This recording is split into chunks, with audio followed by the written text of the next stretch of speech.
Hello, Kazjim here, and it is time for episode 2 of my Getting Started series. That's right, it is time to take our little hamlet and let it grow into something fantastic. So I'm going to go ahead and unpause, and it did in the final moments as I was getting ready to hit save and close out. Last time it did grow to a little hamlet, but we're going to go ahead and get there again, because it won't take us too long. So as I mentioned previously, or I believe I mentioned it previously, the first milestone you're going to hit, because the big thing in this game is you want to hit these milestones. And the first one, is Worthy Village. We already hit Little Hamlet at 300. We're about to hit Worthy Village at 600 pop. That's not too far off, but we still got a little bit of work to do in order to make sure that we get that nice and quick, because that's where we start getting new stuff. We get fire and police, all that kind of stuff. And you'll see some modded stuff in the menus, but we'll only be using vanilla stuff. So, at this point I like to try and use triple speed as I take a gaze at what we have over here. And we zoned out this area with the intent of getting some more residential in. Now that I've filled in all of that area, I'm going to go ahead and zone a little bit more. And again, I'm not going to zone too much of it all at once, because I want to make sure that I don't get any of the death waves or any of that. Because if I were to sit here and just mass zone all of that, bad things would happen, trust me. But we do have a little bit of excess, so I want to give some of that to the people.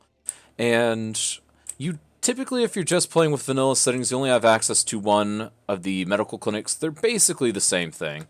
But if you have both, just select one and plop it in. As long as it says medical clinic and you haven't downloaded any weird mods or assets to change that, it should be fine. So let's think about where we should put things. So whenever you're looking at the ground there, you see it starts to light up whenever I set the medical center, the medical clinic, down on the ground. And you see if I put it way over here, you see that it starts to get a little bit less green over on the bottom left. And if I put it over here on the bottom left, it's a little less green on the top right. But keep in mind, the medical clinic in all medical stuff is primarily for this area here, the residential. And you'll see that on your map. If you don't know where it is naturally, you'll see it because you'll see the different shades of green and red, etc. Not white. If it's just white, or I guess it's kind of like a grayish thing, that doesn't really apply for your health, because that's not where your citizens are living. So you want to put this both near the center of your area, but also I try to put it right off of a main street, if I can. But I think what I'm going to do here, more specifically, is I'm going to place it right here. Because again, I'm actually seeking to keep this corridor open. And that's pretty much dead center of my residential area, because I want to go ahead and build a few more streets out here, continue this area. And it looks like we're actually almost filled in over here. So we actually need to go ahead and zone up a little bit more of the residential zoning. So now we've got that. We've got our medical clinic in. And that makes our Sims significantly happier. But you know what would make them even happier? If they had an elementary school as well. Now, at first, you have two options. You have just the small elementary school, just two different varieties of that. But you also have the community school, and this is just an alternative. That's all it really is to the elementary school. It's kind of an aesthetic difference. You might use it as a distinguisher between two different areas of town. Some people use it for like high wealth versus low wealth areas. It really just depends what your city is to you.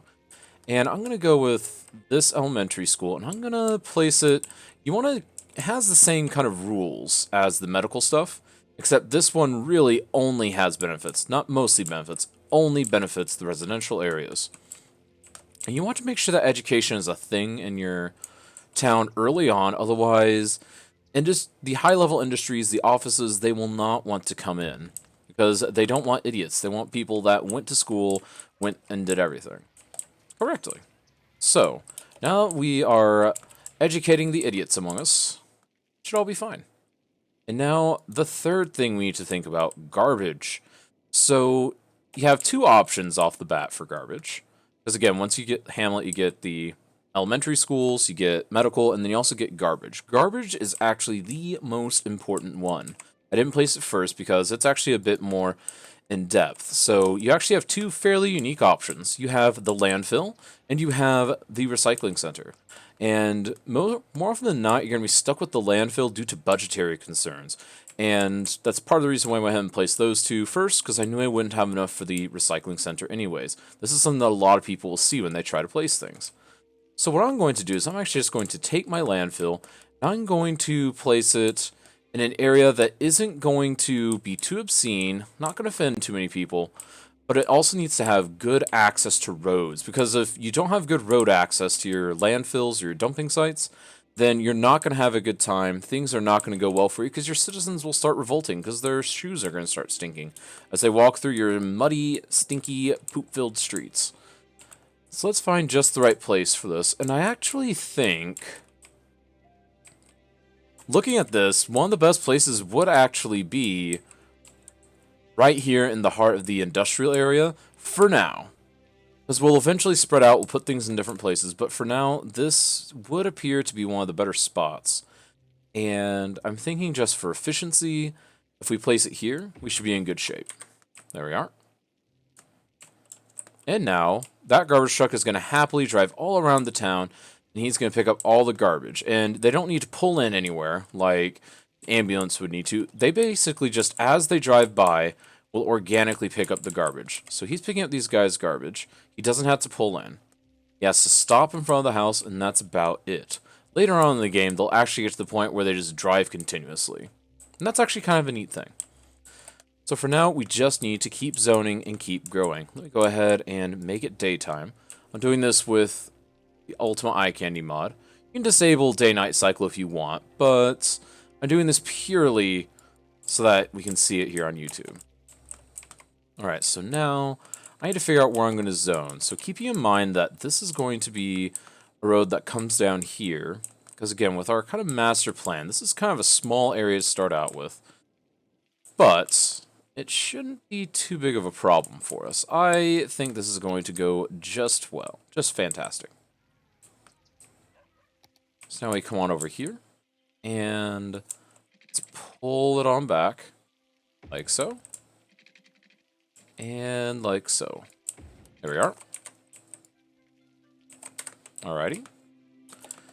And we're going to go ahead and create another cross street here. Part's where it gets a little bit on the tricky side, but not too bad. You got to make sure that you get a good cross street system, otherwise it's just going to cause you trouble. What I mean by cross streets are you have the primary roads that connect into the main roads, but you also want these roads to have connections to each other, otherwise you end up with big long blocks like that, and that's just not efficient for anyone. And the way to do that is to make nice long blocks like this, and I try to make it to where it's at least twice as long as the shorter lengths, if not a little longer. And in this case, I'm going to put it right about here, feels good. There we are. And keep pulling that across like so. There we are. And we're starting to run into power issues. So I'm going to open up my budget, and I'm going to take a look at what my power is at. Now, I've got two options here. Well, three. One, I could plop down another windmill. 2, I could raise the budget, or 3, you'll remember I put down 3 of these, but I only need 1 right now. But it looks like we're about to need a second one, so let's go ahead and enable that guy, and that is going to go ahead and get started. There we go. Nice and easy. And now we're going to come on over here, and let's go ahead and just zone this all up.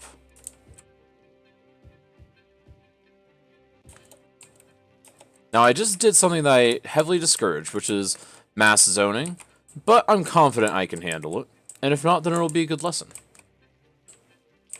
We're just going to let these guys all move in, let them move in, and we're going to go ahead and make sure that, oh, there we go. Look at all those new people. It's great. It's perfect and beautiful, just the way I like it. So now what we need to think about is, it looks like these guys don't have water. So we're going to need to continue our... Oh, there we go. We are a worthy village. We unlock another square to buy. We unlock districts, policies, a second loan. Fire, police, unique buildings. Our first unique industry areas. And then, of course, fire and police. The unique stations, that is. So a lot of good things just happened for us.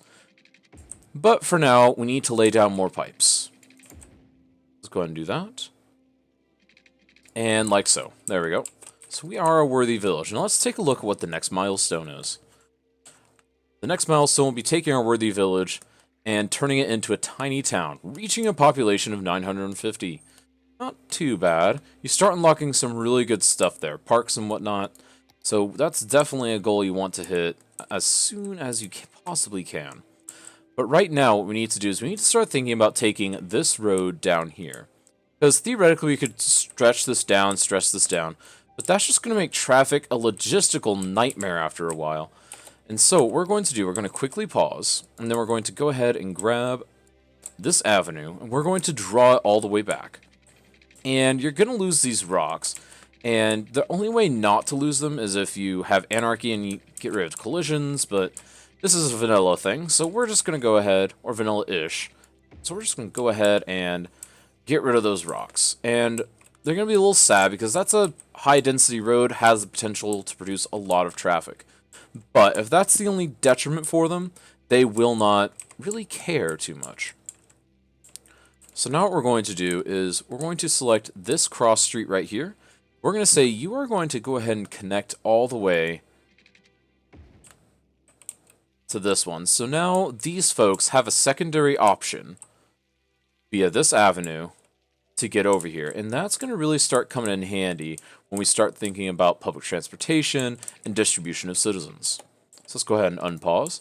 And we need to figure out our next cross street, and right about here looks like it would be good. So we're going to go ahead and draw that all the way down. And we're going to go ahead and fill this in. And this is where I'm going to talk a little bit about breaking the grid. So there's two ways of breaking the grid if you want to keep it simple. The first and most incredibly simple way is to just get rid of those first two segments, and then you can start drawing diagonals. If you start drawing diagonals, it kind of sticks with the grid, but it also breaks the grid just enough to make it so that you will want to continue doing so in the future. But it's still not too hard to do, so this is something I recommend people try. But again, if it's not for you, it's not for you. Oh, that should just about do it. Like so. And it looks like it's bending a small amount, but it's not the end of the world. And then whenever you get down to things like this, this is where you can start getting more unique shapes. So I'm going to pull this here. And then another way you can break the grid is just by simply having a dead end. There's nothing wrong with having a couple of dead ends. Even if you do want to have an efficient city, it's more than logical to have a dead end or two. Then another way you can break things. So I'm actually going to leave that as a dead end. What I'm going to do is right here, we're going to pull that forward. Then we're actually going to bend that. So you know I use the freeform tool. That's one way to bend it so you can get lots of interesting shapes. But if you're not comfortable using that tool, go ahead and just use the little elbow curve tool. The curve tool is your friend. It really is your friend. You can get lots of nice, interesting shapes just by following the guidelines, as I just did. Because all I do is I'm drawing it out until it meets a node, like so. So you'll see I have that strong blue line. I'm going to go ahead and connect to that. And then I've gone ahead and clicked, and then I'll click the second time once I connect to the place I want it to. Right there. So you'll see we've broken the grid in an interesting way over here. And now we can just simply, we can either pull, my apologies, the autosave monster is here. Go away, autosave. There we go. Now, right here, we can go ahead and do a few things. We can pull this forward. That's not interesting enough. We could go ahead and pull down a single dead end here, but I don't think that's going to be good enough either. What I'm going to do is do a through street right here. Have this end at a T intersection. Just creates a little bit of interest over here, gives us a little extra green space. Nothing wrong with having some green space. In fact, I would recommend you plop a few trees there. It would look really nice. You can go ahead and beautify that, and we'll probably cover that later on in this series. Maybe not this episode, but at some point this series, we'll cover, you know, filling in the gaps with beautification. So now we're going to go ahead and start zoning this direction. You want to keep pulling it one direction, and you'll know I'm not doing this yet. There's a reason for that, and we will get to it very shortly. In fact, we'll get to it now. The theory I'm going with here, not the theory, but the practice I'm going with, is that heavier duty roads, roads with more throughput, roads that will attract more traffic, should have commercial on them, kind of like I've done down here. And so I'm going to go ahead and continue that right here. But we're also going to start stretching the commercial over here. And we're going to go ahead and get rid of that. And we're going to go ahead and come on over here and pull our first bits of commercial right there. Hopefully without breaking much, because if we look at this, this power line is connecting straight across, and I'm attempting to break that gap. So you can keep that gap if you want, but a lot of people like closing those gaps, getting rid of the power lines where possible. So for now, we're going to kind of hope that the power line goes away, but again, if it doesn't, it's not the end of the world. Now, if we move on over here, this is not good looking in my opinion, because I see this and honestly it should be a curve. No problem, just delete those nodes and let's just go ahead and curve it. No reason why we can't. Here we are. Perfect and beautiful, just the way I like it. Now we'll go ahead and grab these pipes, and we're actually going to extend the pipe network a little further than we currently need it, just in anticipation of growth. No other reason, really. There we are. Now we'll pull this right here and pull that on down. Nice. Then we'll pull this on across here, just to finish that grid. And if you want to save some cash money dollar every month, you can go ahead and get rid of those extra little nodes. That is recommended once you start getting a good network. But I wouldn't recommend just doing long straight lines, because then if you accidentally demo something, or heaven forbid there's a random disaster, you could lose all the water to most of your city and bad things will happen. So it's best to leave several strong connections where available. Now we're getting all this housing in, and we can go ahead and start thinking about getting housing in down here as well. And that's going to involve us taking this road, and we're going to pull it over. So if we just demo that, and I think even... yeah, we're going to demo these segments. We're going to redraw those last bits. There we go. Shouldn't be too hard to redraw those. Just grab it where it ends, and then, oh, there we go. Then extend it on down the line. So now at Tiny Town, the 950 pop mark, we've already got access to park areas, industry areas. We've got a lot of new policies, a lot of new roads we can access, park pathways, industry roads, so many interesting things. Canals. Keys, or quays. They're really keys, but still. Then we've got fences, ploppable parks, a lot of modded things that you probably don't need to worry about. So the next one after that is Boomtown, and this is where you get public transportation. And we're going to spend a little bit of time getting to Boomtown, because right now it's all about satisfying our citizens' needs. So before we go ahead and move this down, what we need to do is make sure that our citizens are happy. So the first thing is they're going to start complaining about lack of police, lack of fire, and of course, a lack of a high school. They need all three, but you very likely won't be able to satisfy all three of those needs at once. So you kind of have to pick your battles. I would say that fire is the single most important out of all three of those, because if your town catches fire, you're doomed. And when you first unlock fire, you're very likely only going to want to place one for budgetary reasons. And you'll know, I can cover everything in my town with just it being right here. But if you're not in this situation, it's more spread out, place it next to your industry. Trust me on this one. Your industry will have more fires than any other area in your vanilla city, in your small city, sorry. And if you put it way over here and center it in your population area, it's not going to be good news for you, because this is going to catch fire and all that stuff is highly flammable. So what I'm going to do here is, since I can pretty much cover my whole town here, if I just place it on this main street, I'm going to place it right here, and directionality is important on this. So you'll know I've placed it right on this road, and since I'm on right-hand drive, this goes all the way up to the industry area. Whereas if we would have placed it over here, they would have had to get off this avenue over here, loop through here on the slower roads, and that would just lead to trouble. So having them go right up to here, they can then make their choice to go straight or right. And at that point, I'm not too worried about it, because once they're in this area, they should be able to disperse relatively quickly. So that's just a little bit of theory crafting about how you want to place your fire station. Now next, you want to make a decision. Do you want to take care of policing or high schools? As you'll note, the high school in my case is going to be 24,000, and the police station is going to be 12,000. Now, this is a point at which we will talk about loans, because I personally feel it's best to do both at once. And the easiest way to do that would just be to get the 60,000, you have the extra money. But I don't want to take the 60 yet, because that one's best for if you need it for a larger project at first. So we're just going to take this small loan, and you've got to make sure that you have the budget to pay it off. So let's look at our weekly budget. We're at a weekly income of 1926. This is going to cost us 403, so that's perfectly fine. We can definitely afford that. If you can't afford to pay the loan, don't take the loan, unless it is absolutely necessary for you to save your city. That is a tip that everyone will tell you that plays this game.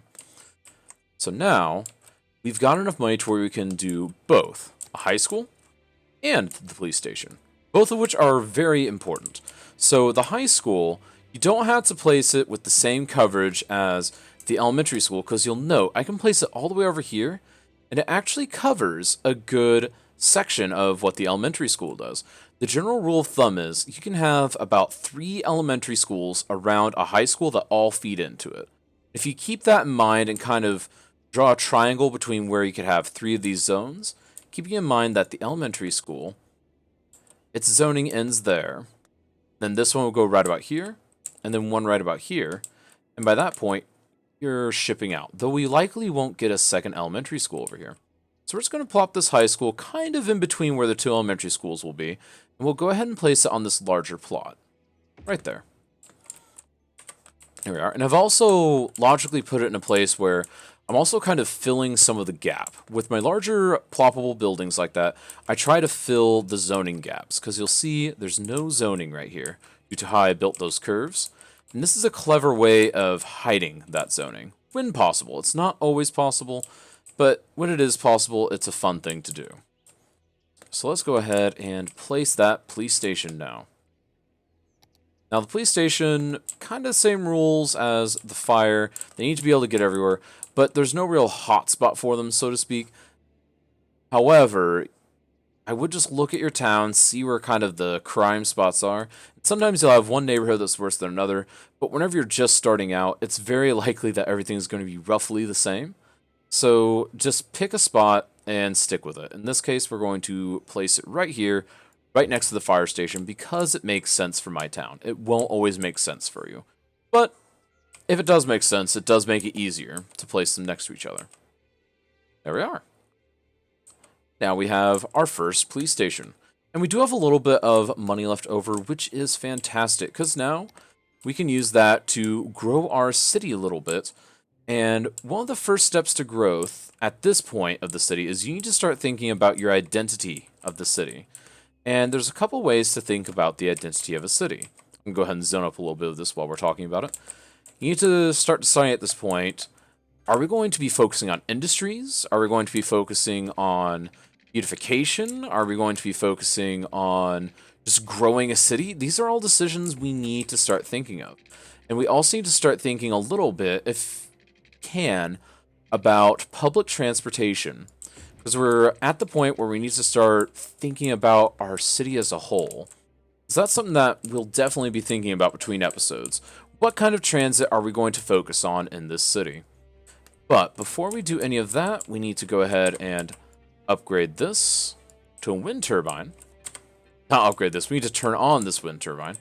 And we're actually going to lay out a city park, because it's about time we get one in, and we just unlocked it. So the way we're going to start this park is the way you start any park. You can do it one of two ways. If you have mods that allow you to, you can just plop down main gate for it, and you'll be able to just have a little park area surround it.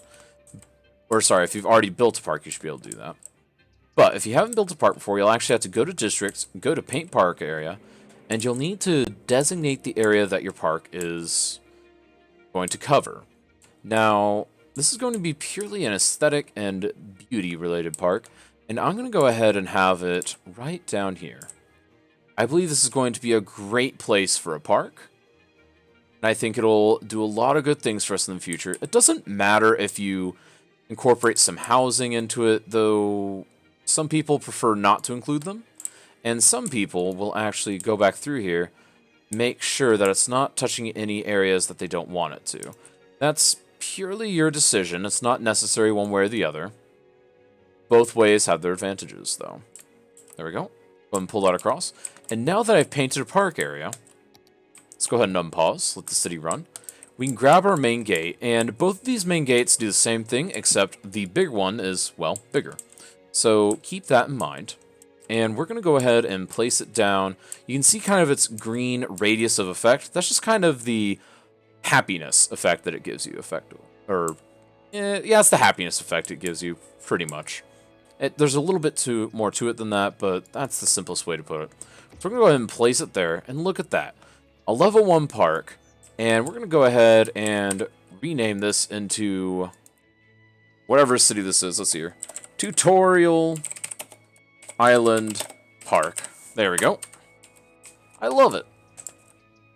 1 star, and the way these parks work is we need to, probably next episode we'll do this. We're going to take this park, and we're going to try our best to level it, because there's a leveling system in which you can level it from 1 to 5. And you've got to get a certain number of visitors. You need a certain amount of entertainment. This is determined by ploppable items, pathways, trees, water features, rocks. If it's a thing that can be considered beautiful, it is part of what makes your beautification level go up. And we will discuss that more in the next episode because we are out of time. That's right, man, time really goes by fast when you're building a city. If you enjoyed the video, be sure to leave a like and possibly drop a comment below if you have any comments you'd like to say, or if you have any questions or suggestions for things that you'd like to see covered. If you really enjoy the content, you can catch me live over at twitch.tv/CazGem, link below. You can also follow me on Twitter. And of course, I hope you all have a beautiful day. Thank you for watching. This is CazGem signing out. See ya!